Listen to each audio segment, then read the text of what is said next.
Varicose veins ఇంతకుముందు ఏంటంటే, ఎక్కువ నిలబడి వర్క్ చేసే వాళ్ళకి ఎక్కువొస్తుంది అని చెప్తూ ఉండేవాళ్ళు. సో, కండక్టర్స్‌కి సో, ఎక్కువ నిలబడి చేసే పనులు ఉంటాయి కదా! బస్ కండక్టర్స్‌కి, టికెట్ కలెక్టర్స్‌కి అట్లా ట్రైన్‌లో ఇన్‌చార్జ్ చేస్తారు కదా! టికెట్ ఇన్స్‌పెక్టర్స్‌కి ఇట్లాంటి వాళ్ళకి ఎక్కువొచ్చే అవకాశాలుంటాయి. ఎక్కువ నడిచే వాళ్ళకి అట్లా వస్తాయి అని చెప్పి నడచడం కూడా కాదు, నిలబడ్డం ఎక్కువ సేపు.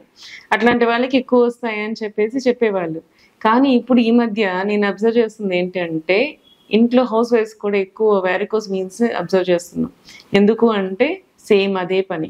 మనం కూడా ఏంటంటే పాత కాలంలో కింద స్టవ్ పెట్టుకొని కూర్చొని చేసేవాళ్ళు. అంట్లు తోమడం కానీ, బట్టలు ఉతకడం గానీ, ఏవైనా సరే కింద స్టూల్ స్టూల్ మీద కూర్చోవడం, చేయడం అలాంటివి చేసేవాళ్ళు. ఇప్పుడేమైంది? అంతా స్టవ్ పైకొచ్చేసింది. కూర్చోడమే మానేసాం. స్టూల్ మీద పెట్టుకోవడం, దాని పైన ఉండడం.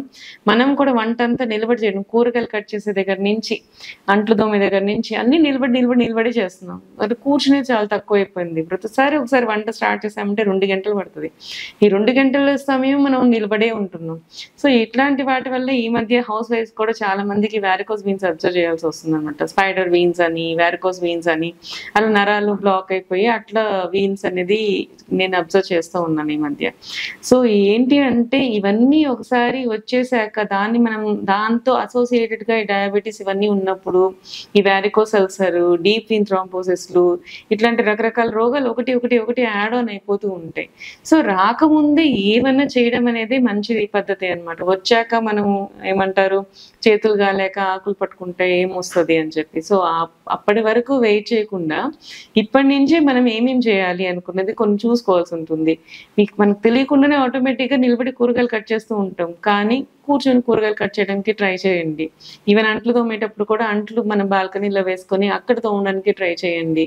బట్టలు ఉతకాలి అనుకున్నా సరే మెషిన్ అయిపోతుంది ఇప్పుడు ఈ మధ్య బానే. అండ్ అవి చేయడం అనేది చూడండి. మాక్సిమం వీలైనంత వరకు టీవీ చూసేటప్పుడైనా సరే కింద కూర్చోడానికి ట్రై చేయండి. అండ్ లెగ్ మూవ్‌మెంట్స్ కూడా. ఒకటి ఇన్‌స్ట్రెచ్‌లో వంట చేస్తున్నామంటే అక్కడే నిలబడిపోయి, అక్కడే అన్నీ చేయకుండా మధ్య మధ్యలో కూడా కదులుతూ ఉండడం చేయండి. అదొకటి చేస్తూ ఉంటేనే మీకు బ్లడ్ సర్క్యులేషన్ అనేది అవుతూ ఉంటుందనమాట. ఇప్పుడు ఎంతమంది వంగి పని చేస్తున్నాము? మనము స్పైన్‌ని ఆల్‌మోస్ట్ 90 డిగ్రీస్ యాంగిల్ అంటే ఇట్లా కూర్చొని ఉండడం వల్ల 90 డిగ్రీస్ యాంగిల్‌లో వచ్చింది. అంతే. లేకపోతే కంప్లీట్ స్ట్రెయిట్‌గా 180 డిగ్రీస్. ఈ 2 రొటేషన్స్ తప్ప మిగతా ఏ దాన్ని స్పైన్‌ని మనం అసలు రొటేట్ చేయట్లేదనే చెప్పాలి. సో, ఇట్లాంటప్పుడు ఏంటంటే కనీసం మనం నిలబడి వంట చేస్తున్నప్పుడైనా సరే అటు పక్కకు తిరగడం, ఇటు పక్కకు తిరగడం, వెనక్కి వాలడం, వంగడం ఇట్లాంటివి కింద పడినప్పుడు కూడా కొంచెం వంగి తీసుకోవడం ఇట్లాంటివి చేయాల్సుంటుంది. పాత కాలంలో కూడా ఏంటి అంటే ఇండియన్ బాత్రూమ్స్ ఉండేవి. అప్పుడైనా సరే కింద కూర్చునేవాళ్ళం.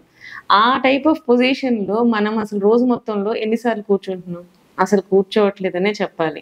సో, మాక్సిమం ఇట్లాంటివి అవాయిడ్ చేస్తారు. వచ్చేంత వరకు రానీయకుండా ఇట్లాంటివి ముందుగానే అవాయిడ్ చేస్తా ఉంటే మనకి రోగం రాకుండా మనం చేసుకోవచ్చు అన్నమాట.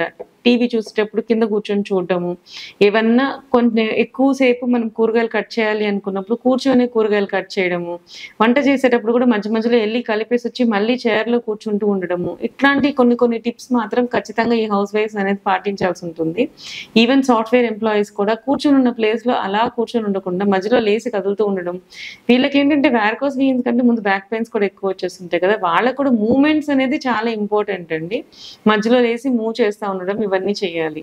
సో, జనరల్‌గా ఇవన్నీ కాకుండా మనకేంటి అంటే ఇంకేమన్నా టిప్స్ ఏమన్నా ఉన్నాయా? ఈ ఇనీషియల్ స్టేజెస్‌లో వారికోస్ వీన్స్ ఇట్లాంటివి తగ్గాలి అనుకున్నప్పుడు అంటే జనరల్‌గా ఏంటంటే వీన్స్‌లో మనకి బ్లాకేజెస్ ఉన్నప్పుడు మినిమమ్ అది ఇంట్లో చేసుకోగలిగే చిట్కా ఏంటి అంటే మనం వెల్లుల్లిపాయల్ని పాలలో ఏసి ఉడికించుకొని దాన్ని క్షీరపాక విధి అని అంటారు. సో, క్షీరపాకం లాగా అంటే దాన్ని దంచి పాలల్లో వేసి మరిగించాలి. సగం అయ్యాక దాన్ని మనం వడగట్టుకొని తాగాల్సుంటుంది. దీనికి చాలా టర్మ్స్ అండ్ కండిషన్స్ ఉన్నాయండి. ప్రతి ఒక్కళ్ళు వాడడానికి అవ్వదు. గ్యాస్ట్రైటిస్ ఉన్నవాళ్ళు, ఇంకా ఇతరితర ప్రాబ్లమ్స్ ఉన్నవాళ్ళు, కడుపులో మంట వచ్చేవాళ్ళు వీళ్ళందరూ కూడా వెల్లుల్లిపాయ ఎక్కువ వాడకూడదు.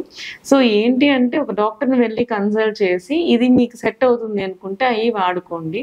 ఒకవేళ గాని మీకు పచ్చిగా డైరెక్ట్‌గా తీసుకోవడం కష్టం అనిపిస్తుందంటే వెల్లుల్లిపాయని మీరు అన్నంలో పెట్టి పాయని ఉడకపెట్టుకొని దాన్ని గుజ్జు గుజ్జు తీసుకొని దాన్ని యూజ్ చేసుకోండి. అండ్ ఇంకొకటి వెల్లుల్లి కారం ఉంటుంది కదా, అట్లాంటివి యూజ్ చేసుకుంటూ ఉండండి. మనకి జనరల్‌గా ఏంటంటే ఇట్లాంటి ఉన్నప్పుడు కొంచెం వెయిట్ కూడా ఒక ఫ్యాక్టర్ అవుతుంది ఈ వారికోస్ వెయిన్స్‌కి. సో, వెయిట్ రిడక్షన్ కూడా చూసుకోవాల్సి ఉంటుంది. ఎందుకంటే ప్రెషర్ అంతా లెగ్స్ మీద పడతది మనకి వెయిట్ ఎక్కువ ఉన్నప్పుడు. లెగ్స్ మీద పడినప్పుడు వాటిల్లో లెగ్ దగ్గర ఉండే నరాలు కూడా ఉబ్బుతూ ఉంటాయన్నమాట. సో, వెయిట్ అనేది మేనేజ్‌మెంట్ చేసుకోవడం కూడా చాలా ఇంపార్టెంట్ వారికోస్ వెయిన్స్ వాళ్ళకి. సో, ఇట్లాంటి చిన్న చిన్నవన్నీ అన్నీ చూసుకుంటూ వెయిట్ తగ్గడానికి ఏం చేయొచ్చు అనుకున్నప్పుడు మనకి కూరగాయలని ఎక్కువ ఇంట్రడ్యూస్ చేసుకోవడము, అండ్ ఫుడ్‌లో క్వాంటిటీ తగ్గించుకోవడము, అండ్ మధ్యలో ఒక డైట్ అనేది చేసుకోవడము, ఎర్లీగా తినేసేయడము, ఇట్లాంటివన్నీ కూడా మీరు చిన్న చిన్న చిట్కాలే అండి. ఇవన్నీ పాటిస్తూ ఉంటే మీకు వారికోస్ వెయిన్స్ రావు. ఒకసారి వచ్చాక తగ్గడం కంటే ముందు నుంచి ఇట్లాంటివి నార్మల్ హౌస్ వైఫ్స్ అందరూ కూడా పాటిస్తూ ఉంటే చాలా మంచిగా ఉంటుంది. సో, మనం బాగుంటేనే ఇల్లాలు బాగుంటేనే ఇల్లు బాగుంటుంది, పిల్లలు బాగుంటారు. సో, ఇవన్నీ మీరు పాటిస్తారని అనుకుంటున్నాను.